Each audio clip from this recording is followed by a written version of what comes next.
오늘은 고린도전서 15장 12절부터 22절까지 만일 부활이 없다면 이라는 제목으로 같이 말씀을 나눕니다. 예수님의 부활은 너무나도 확실했기에 심지어 예수님을 박해하던 사람들조차 180도 변화되어 오히려 목숨 바쳐 순교하기까지 예수님의 부활을 증거했습니다. 그래서 AD 1세기에는 증인이란 말이 순교자라는 말과 동의어가 되었습니다. 그만큼 예수님의 부활은 확실한 사실이요, 초대교회의 전파의 제목이며 기독교 복음의 핵심이었고, 또 죽은 자 가운데서 부활에 이르려 했던 기독교 영성의 목표였단 말입니다. 그런데 2000년 기독교 역사 속에서 많은 사람들이 사단의 꿰매에 빠져 부활을 부인하거나 부활의 사실을 뒤집어 보려는 많은 시도가 있었습니다. 그 예를 들어보면은 몇 가지로 그들이 주장을 하는데, 무덤 오인설. 그러니까 무덤을 잘못 알고 부활했다고 전파한다고 그렇게 이야기하는 거예요. 허무맹랑한 것이죠. 무덤을 오인했다. 그러니까 무덤이 잘못, 그러니까 판단했다 이거죠. 이 무덤인데 이 무덤을 가지고 그렇게 오인했다. 그렇게 이야기하는 것이고, 또 기절설. 예수님이 완전히 죽지 않고 기절해 있다가 깨서 도망갔다. 이렇게 탈출했다. 허무맹랑한 이야기를 또 하는 거예요. 기절했다, 예수님이 죽지 않았다. 어떻게 죽은 사람이 살 수 있느냐. 이건 기절해서 깨어나서 탈출한 것뿐이지 이거는 부활이 아니다. 그렇게 이야기하는 겁니다.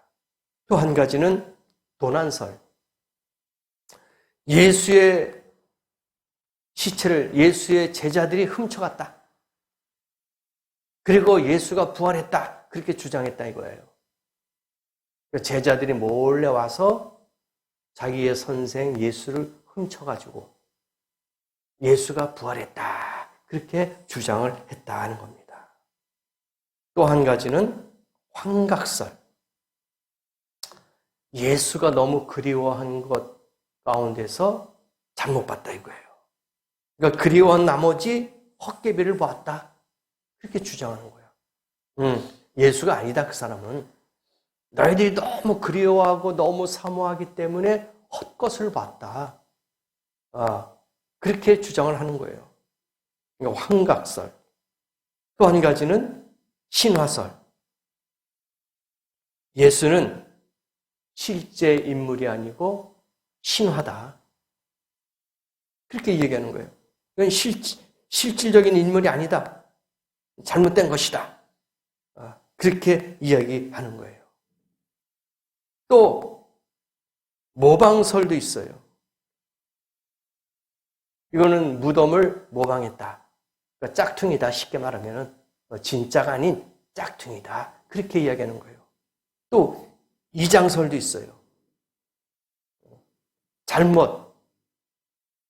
무덤을 잘못 이장을 했다. 그래서 다른 곳에 해놓고 이쪽에 예수가 부활했다. 그렇게 주장한다 이거예요. 이장을 해놓고 다른 데다가 숨겨놓고. 그러니까 이러한 허무맹랑한 주장들이 많이 있어요. 이것은 반대하는, 부활을 믿지 못하는 사람들의 주장인 것이죠. 그러나 이 모든 것들은 억측일 뿐, 이런 주장이 옳았다면 기독교는 벌써 끝나고 말았어요. 2000년 동안 쭉 지내오면서 만약에 이것이 거짓이라면 과연 이렇게 믿을 수 있을까 이거예요.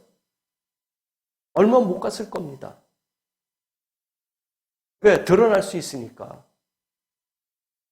비밀이 어디 있어요? 완전 범죄가 어디 있습니까? 다 드러나요. 언젠가 드러납니다. 그런데 2000년 동안 이어지고 있다는 사실은 뭐예요? 진실이다 이거예요. 사실이다 이겁니다. 그들이 증명할 수가 없어요. 밝힐 수가 없습니다. 그들이 이야기하는 것은 억측이에요. 허무맹랑한 것입니다. 본문에 보니까 사도 바울이 고린도 교인들 가운데 의심하는 사람들을 보고 부활이 없다면이라는 역설적인 논리로서 부활의 확실성을 증거하고 있습니다. 그래서 오늘 본문 보면은 고린도 교인들에게, 믿음이 부족한 자들에게, 부활의 의심을 갖고 있는 자들에게 사도 바울이 이야기해 주는 거예요. 부활이 없다면 이렇게 될 것이다. 없다면 이런 마음일 것이다. 없다면 이런 현실일 것이다 하고 계속해서 사도 바울이 고린도 교인들에게 이야기하는 것이 오늘 본문의 내용이란 말입니다. 그러면은 오늘 말씀드리고자 하는 것은 우리 신앙도 생명의 부활 신앙이 되어야 된다 이겁니다. 첫 번째, 왜냐하면 만일 부활 신앙이 아니면 그 신앙은 가짜가 됩니다. 우리가 믿는 것은 다 가짜예요. 진짜가 아닙니다. 14절에 뭐라고 나와 있습니까? 그리스도께서 만일 다시 살지 않았다면은, 만약에 예수님이 부활이 없었다면은 우리의 전파하는 것도 헛된 것이고 우리의 믿음도 헛된 것이다. 이렇게 말씀하시는 거예요. 그렇지 않습니까? 너무 어리석은 거예요. 부활도 안 된 예수를 어떻게 증거할 수 있겠어요? 그리고 우리가 어떻게 부활신앙을 가질 수 있고 어떻게 그런 믿음을 가질 수 있겠냐 이거예요. 그것은 헛것이에요. 가짜예요. 잘못된 겁니다. 여기서 부활이 없다고 가정한다면 여기 헛것이라 한 것처럼 우리의 신앙 역시 마찬가지다 이겁니다. 여러분이 믿는 그 예수, 여러분이 속해 있는 그 기독교, 그 교회 헛된 것이고 가짜다 이거예요. 너무 허무한 거예요. 미래가 없는 거야. 소망이 없는 거예요. 완전히 죽은 신앙이 되는 거예요. 죽은 종교가 되는 겁니다. 사이비가 되는 거예요. 이단이 되는 겁니다. 그러나 오늘 이 시간에 확실히 우리가 주장할 수 있는 것은 예수 그리스도께서는 분명히 부활하신 줄을 믿습니다. 그걸 성경 말씀을 통해서 누누이 이야기해 주신 거예요. 많은 사람들에게 예수가 나타났잖아요.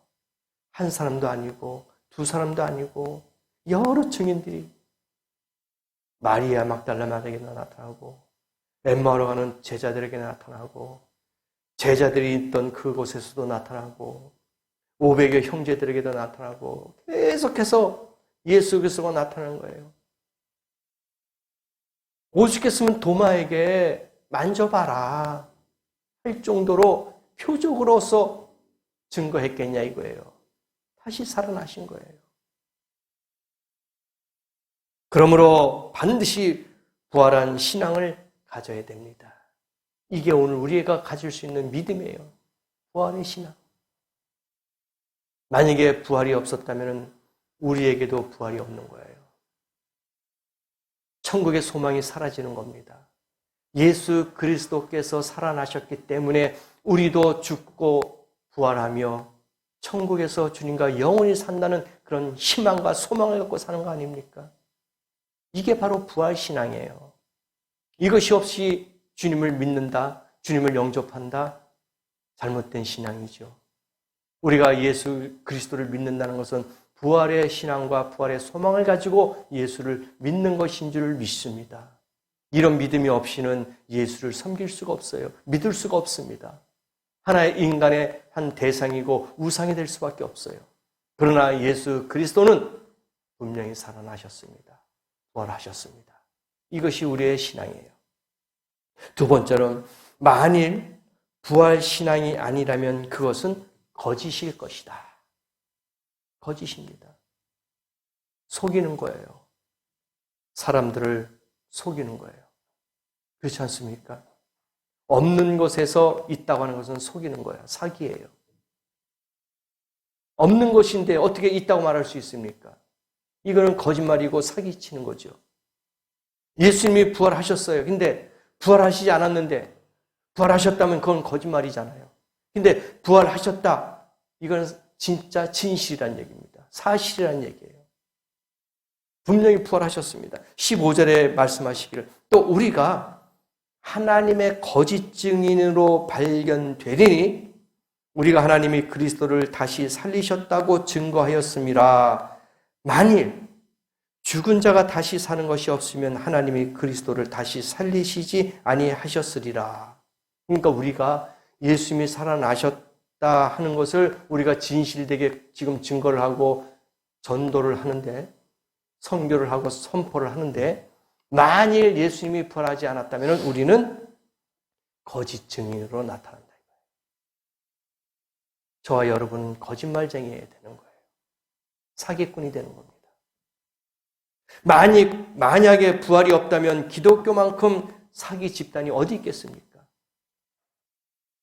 우리가 주장하고 우리가 이야기하고 우리가 전파하는 게 뭡니까? 예수님이 다시 사신 걸 우리가 전파하는 거 아닙니까?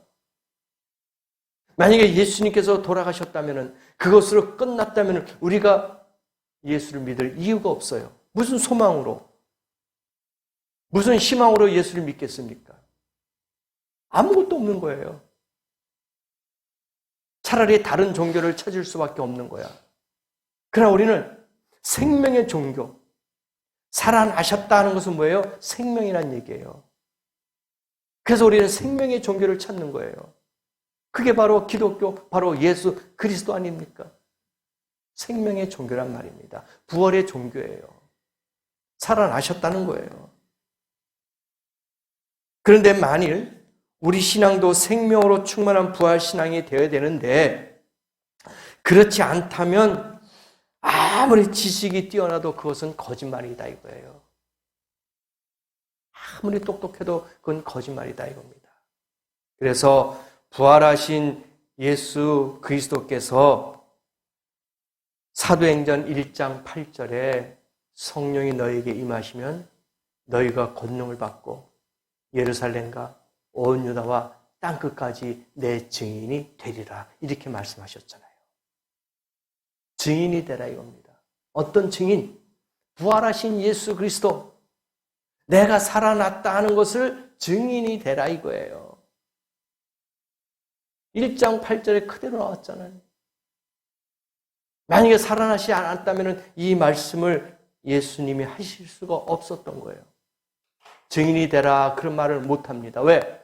모든 사람들이 다 거짓말쟁이로 만들어버리는데 그걸 어떻게 우리가 증인이 될 수 있겠습니까? 그래서 성령의 능력을 받지 않으면 다 거짓말이라는 겁니다. 왜 그렇습니까? 하나님 말씀대로부터 사라지지 않았기 때문에 거짓말쟁이다 이거예요. 성령이 너희 가운데 거해야지만이 진정한 하나님의 사람이다 이거예요. 그리고 그 성령이 너희 안에서 증인이 된다 이겁니다. 그래서 주님이 이 땅에 오실 때에 하나님의 나팔 소리를 들을 수 있는 것은 내 안에 살아계신 그 성령, 하나님의 영이 우리를 그 나팔 소리를 듣게 함으로써 천국까지 옮겨준다는 것이죠. 그래서 성령 체험이 중요한 거예요. 왜? 살리는 영이고 또 증거할 수 있는 증인이 되는 겁니다. 그래서 성령 충만함을 받아야 돼요. 그래서 성령이 너에게 임하면 증인이 되라 이겁니다. 하나님 말씀대로부터 사라지지 않았기 때문에 우리가 성령 체험을 꼭 받아야 된다 이겁니다.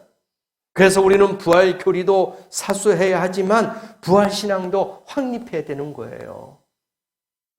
지켜야 되지만 그걸 확립해 나가야 된다 이겁니다. 또 한 가지는 만일 부활 신앙이 없다면 여전히 죄 가운데 살게 되는 거예요. 우리가 죄 가운데 있는 겁니다. 17절에 나오죠.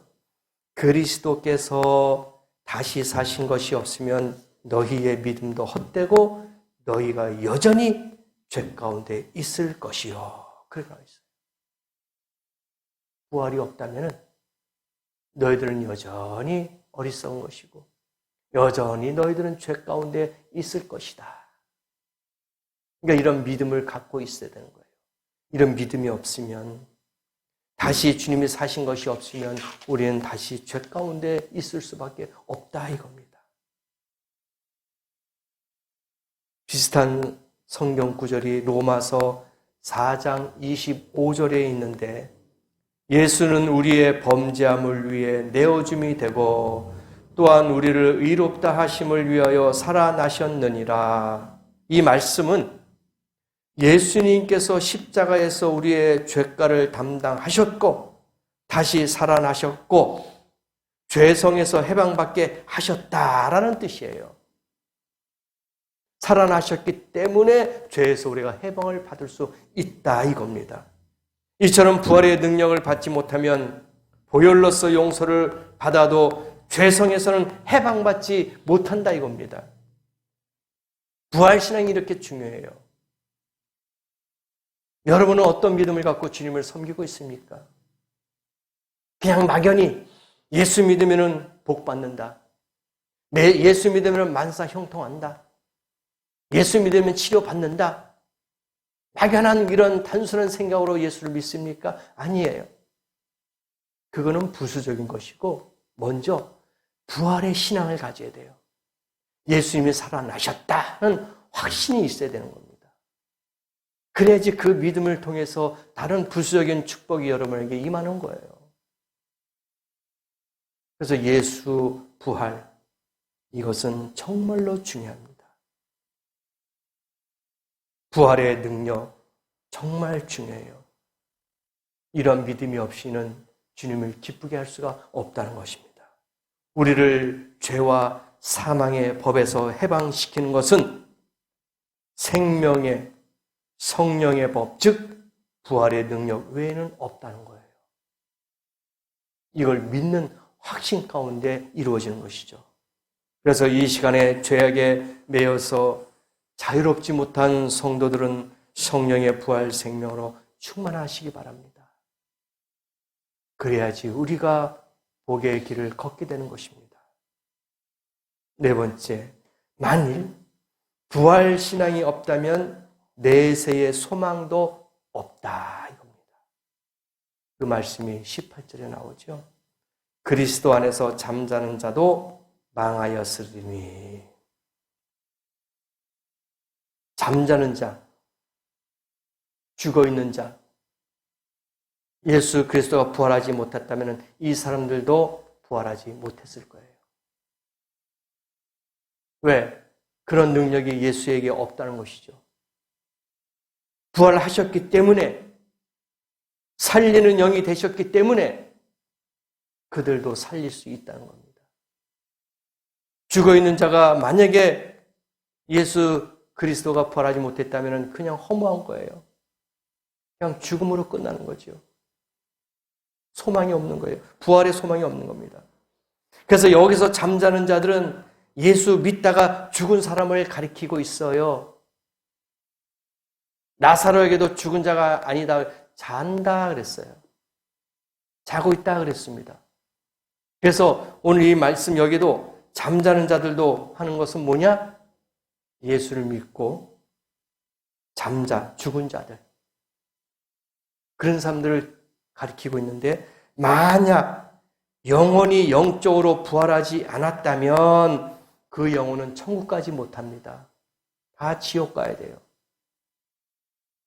부활 신앙이 없는데, 부활이 없는데 어떻게 천국 갈 수 있습니까? 못 가요. 그래서 예수 그리스도가 부활하는 그 이유가 죽은 자를 살리고 살아있는 자를 변화시키는 그런 목적이 있는 거예요.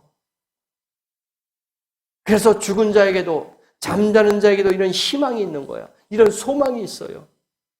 얼마나 기쁩니까? 우리가 죽는다 해도 부활의 소망이 있기 때문에 기쁨으로 죽음을 받아들일 수 있다는 거 아닙니까? 그리고 감사하는 거예요. 왜? 천국이 있으니까. 우리에게 희망이 있고 소망이 있으니까. 미국의 유명한 빌리 그레함 목사님이 90세 정도 되시는 고령인데도 이런 말을 했대요. 여러분, 빌리 그레함이 죽었다는 소식이 신문에 나거든 그 기사를 믿지 마시오. 죽은 것이 아니라 주소를 옮긴 것입니다. 그렇게 이야기합니다. 신문 기사에다 그렇게 낸 거예요. 내가 죽었으면은 그건 죽은 것이 아니다. 내가 주소를 옮긴 것뿐이다. 무슨 뜻인지 이해하시겠어요? 이 땅에 있는 주소가 아닌 천국으로 내 주소를 옮겼다. 그런 뜻이죠. 여러분도 마찬가지예요. 지금은 이곳에 살고 있지만, 내세에 살고 있지만, 우리가 이 땅을 떠난다면, 이 세상을 떠난다면, 우리의 영혼은, 우리의 육신은 천국으로 옮겨질 줄 믿습니다. 새로운 주거지역으로, 천국으로 옮겨진다는 거예요. 주거지가 옮겨지는 겁니다. 그래서 이렇게 말할 수 있는 사람은 오직 그 영혼이 거듭난 사람들이다 이거예요. 담대히 이야기할 수 있는 것. 이 땅에 속해 있는 사람이 아닌 바로 천국의 사람이다라는 것을 확신을 갖고 거듭난 성도라고 이야기할 수 있는 사람들만이 이야기한다는 것이죠. 그래서 예수님께서 유대인들에게 관원 니고데에게 이야기합니다. 니고데모, 요한복음 3장 3절, 4절, 5절에 이야기하잖아요. 진실로 진실로 내가 너희에게 이르노니 사람이 거듭나지 아니하면은 하나님 나라를 볼 수가 없느니라. 그러면서 뒤에 진실로 진실로 내가 너희에게 이르노니 사람이 물과 성령으로 거듭나지 아니하면 하나님 나라를 볼 수 없다. 그렇게 하셨잖아요. 여기서 물과 성령으로 거듭나라. 물은 뭐예요? 침례 아닙니까? 성령으로. 이건 우리가 방언 표적으로 나오는 그러한 성령 내재하는 것, 내주하는 것. 그래서 물과 성령으로 거듭나지 아니하면 하나님 나라를 볼 수가 없다. 이건 자격이에요. 하나님의 나라 백성이 되기 위한 자격이야. 이런 자격을 가지고 있어야지만이 천국 가는 거예요. 예수를 믿는다고만 하면은 천국 간다? 아닙니다. 그냥 교회만 다닌다 해서 천국 간다? 아니죠. 그렇다면 여기에 있는 66권에 있는 말씀을 다 찾아보세요. 방법을 알려준 것이 얼마나 많이 있습니까? 이렇게 해라, 이렇게 하라, 이렇게 하라 다 알려줬잖아요. 만약에 예수만 믿고 교회만 나가고 그러면 천국 간다. 그러면 이 66권이 필요 없어요. 아마 한 장만 있으면 될 거예요. 한 줄만. 그렇잖아요. 교회 다녀라, 예수를 믿어라, 그러면 천국 갈 것이다. 그럼 한 줄만 있으면 돼요. 이렇게 많은 성경 필요 없어요. 그래서 잘못 알고 있다는 겁니다, 우리가. 물과 성령으로 거듭나라. 방언 표적으로 나오는 성령을 받아라. 예수 그리스도의 이름으로 죄사함을 받는 침례를 받아라. 그거예요. 니고데모에게 그렇게 이야기한 거예요. 그러니까 니고데모가 아니 그럼 우리가 다시 태어나야 되는데 어머니 뱃속에 다시 들어가야 됩니까? 그러니까 니고데모는 육신적인 생각을 하고 있었던 거예요. 아니 이렇게 컸는데 어떻게 어머니 뱃속에 다시 들어갑니까? 하는 육신적인 생각을 하고 있지만은 예수님께서 하신 말씀은 뭐냐? 이건 영적인 거듭남을 이야기하고 있는 거예요. 영적으로 새롭게 태어나라. 육신이 아닌 영으로 태어나라는 것을 알려주는 거예요. 마지막으로 5번째. 만일 부활 신앙이 없다면 성도들이 세상에서 가장 불쌍한 사람들이 될 것입니다. 가장 불쌍한 사람. 돈이 없어서 불쌍한 것이 아니라 먹을 것이 없어서 입을 것이 없어서 불쌍한 사람이 아니라 친구가 없어서 가족이 없어서 불쌍한 것이 아니라 부활 신앙이 없으면은 그 사람이 불쌍하다 그렇게 이야기하고 있는 거예요. 다른 거 다 없어도 부족해도 부활 신앙만 있어도 행복한 거예요. 그게 부자예요. 19절에 나오잖아요. 만일 그리스도 안에서 너희의 바라는 것이 다만 이 생뿐이면 모든 사람 가운데 우리가 더욱 불쌍한 자니라. 그렇잖아요. 그러니까 이 땅의 소망으로만 끝나면은 그 사람은 불쌍한 사람이다 이거예요. 이 땅에서만 잘 먹고 잘 살고 하는 것으로만 생각하면은 그 사람은 불쌍한 사람이다. 왜? 천국에 소망이 없어요. 내가 죽어도 천국 가겠다 이런 소망이 없는 거야. 그냥 이 땅에서만 끝나는 거예요. 그래서 부자 청년이 예수 옆에 나와서 내가 어떻게 하면 천국 가겠습니까? 그러니까 뭐라 그랬습니까? 네가 가지고 있는 재산을 팔아서 어려운 사람을 도와줘라, 구제하라. 그러니까 이 청년의 마음에 어떻게 해요? 근심을 가지고 예수를 떠난 거야. 그 많은 재산 자기가 어떻게 모았는데 그걸 나눠주라고? 아까워서 못한다 이거예요. 그 물질의 욕심이 생긴 겁니다. 그 청년은 이 땅에서만의 부를 생각한 거야. 이 땅에서만의 행복한 거야. 물질이 있어야지만 행복할 것이다. 이걸 나눠주면 나는 어떻게 돼? 불행할 거야. 그래서 근심하면서 예수를 떠났다. 그렇게 나왔잖아요. 정말 그렇습니다. 우리에게 부활도 내세도 천국도 없다면 무엇 때문에 이토록 힘을 다해 신앙생활을 하겠습니까? 세상에서 취하고 싶은 거 다 취하고 죽는 것이 그게 행복 아니겠습니까?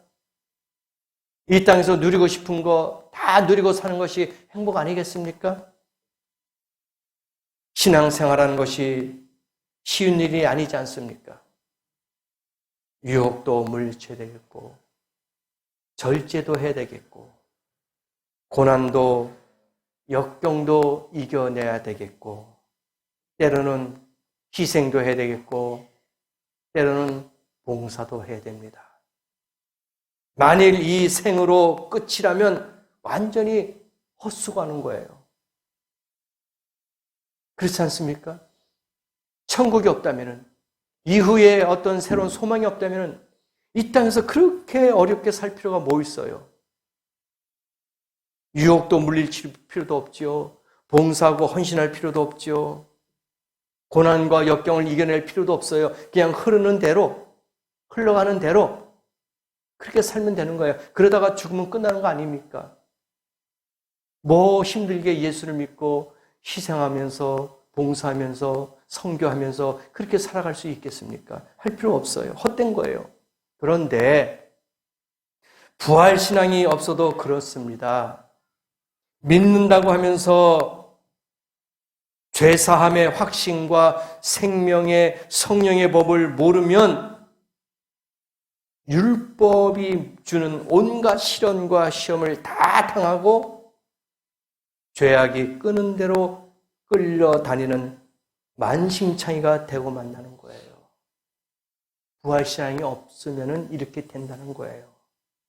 죄가 무엇인지 율법의 눈은 뜨였는데 그것을 이길 용서와 생명의 성령의 법을 모르기 때문에 우리는 이길 수가 없다는 거예요. 이 시련과 고통은 당해보지 않은 사람은 모릅니다. 그러므로 부활도 믿지만 성령 충만의 부활의 능력까지 받으시기 바랍니다. 우리들의 수고는 결코 헛수고가 아닙니다. 어리석은 짓이 아닌 거예요. 예수님께서는 분명히 말씀하셨습니다. 나는 부활이요 생명이니 나를 믿는 자는 죽어도 살겠고 무릇 살아서 나를 믿는 자는 죽지 아니하리니 내가 이것을 믿느냐? 예, 이런 대답이 돼야 돼요. 아멘, 이런 대답이 돼야 됩니다. 그러니까 너희가 살아서 나를 믿으면은 너희가 변화받을 것이고 무릇 죽었다면은 너희가 나중에 부활할 것이다. 너희가 이것을 믿겠느냐? 그렇게 질문을 던진 거예요. 요한복음 11장 25절, 26절에 그렇게 질문을 한 거예요. 오늘 이 시간에도 이 말씀을 우리에게 예수님께서 질문하실 겁니다. 나는 부활이요 생명이니 나를 믿는 자는 죽어도 살겠고 무릇 나를 믿는 자는 영원히 죽지 아니하리니 내가 이것을 믿느냐? 분명히 질문할 거예요. 그럼 여러분 어떻게 대답하시겠습니까? 아멘. 믿습니다. 이런 부활의 신앙, 부활의 고백이 있어야 되지 않겠냐 이겁니다. 우리 모두 부활 신앙을 가지십시다. 부활의 교리도 중요하지만 그보다 더욱 온전한 부활 생명으로 충만하라 이거예요. 알고 있는 거하고 깨닫는 거하고는 틀립니다. 알고 있다 하는 거하고 깨닫는 거야. 그건 받아들이는 거예요. 아는 것은 그냥 아는 거고 깨닫는 것은 받아들이는 거예요. 맞아. 그렇지. 수긍하는 거예요. 그래서 가장 행복하고 가장 복되고 가장 현명하고 가장 진실하고 가장 소망이 넘치는 성도는 부활 성도인 줄을 믿습니다. 부활 신앙을 갖고 있는 성도들인 줄을 믿습니다. 그러므로 오늘 이 부활절 주일을 맞이해서 부활의 예수를 만나는 성도 되시길 원합니다. 그냥 왔다 돌아가는 성도가 아니라 예수를 믿고 내가 살아서 주님을 만나고 혹은 죽어서도 부활한다는 그런 소망을 가지고 주님 오시는 그날까지 이 참된 믿음, 이 진리를 가지고 살아가는 복된 성도가 되시기를 예수님의 이름으로 간절히 축복합니다. 다 같이 한번 기도하시겠습니다.